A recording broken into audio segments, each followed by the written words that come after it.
మేము ప్రజా సేవకులుగానే ఉన్నాం, ప్రజలకు సేవలు చేస్తాం. పాలకులం అని చెప్పుకోవట్లేదు, సేవకులం అని చెప్పుకుంటున్నాం. సేవలో ఎక్కడెక్కడన్నా కొన్ని లోపాలు జరగవచ్చు, కానీ తప్పకుండా సరిదిద్దుకొని మరింత సేవ చేస్తాం తప్ప మీ లెక్క ఓట్లున్నప్పుడే జనంలోకి వస్తారు కేసీఆర్, ఓట్లున్నప్పుడే మరి ప్రజలు గుర్తుకొస్తారు. ఎప్పుడైనా వచ్చిందా?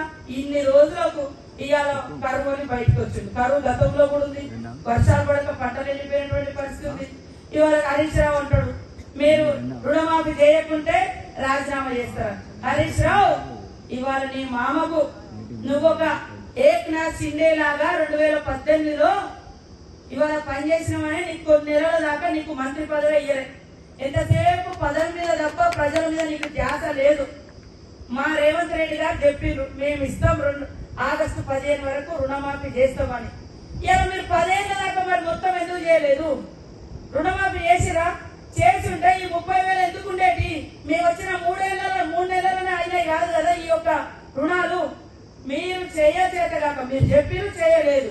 చేయక పెట్టిరు, మేము చెప్పినా మమ్మల్ని నమ్మిరు. ఆ నమ్మకాన్ని నిలబెట్టుకునే దమ్ము ఇవాళ కాంగ్రెస్ ప్రభుత్వానికి రేవంత్ రెడ్డికి ఉన్నది. ఆయన ఆగుతలేడు. ఆయనకి ఎందుకంటే మనం వచ్చినాము 7వ తారీఖు నాడు ప్రమాణ స్వీకారం చేసినాం, 9వ తారీఖు నాడే అంటాడు ఇంకెప్పుడు రుణమాఫీ చేస్తారు, ఇంకెప్పుడు గ్యారెంటీలు. అరే కొత్త ఇంట్లో పోతే సంసారం కూడలు ఏడకింటున్నది, ఏడపప్పు ఉన్నది, ఏడపసుకున్నదన్న చూసుకోరా? కొత్తగా సంసారం పెట్టేవాళ్ళు. ఆయన కూడా 2వ రోజు నుంచే మహిళలకు ఇచ్చిన దాని ప్రకారం ఉచితంగా బస్ ప్రయాణం, 10 లక్షల ఆరోగ్యశ్రీ, 200 యూనిట్ల కరెంటు ఫ్రీ, 500కే గ్యాస్ సిలిండర్, మరి ఇందిరమ్మ నమూనా చేసి అది కూడా ప్రకటించడం జరిగింది, దరఖాస్తులు చేసుకోవడం జరిగింది. ఈ లోపు ఎలక్షన్ కోడ్ వచ్చింది.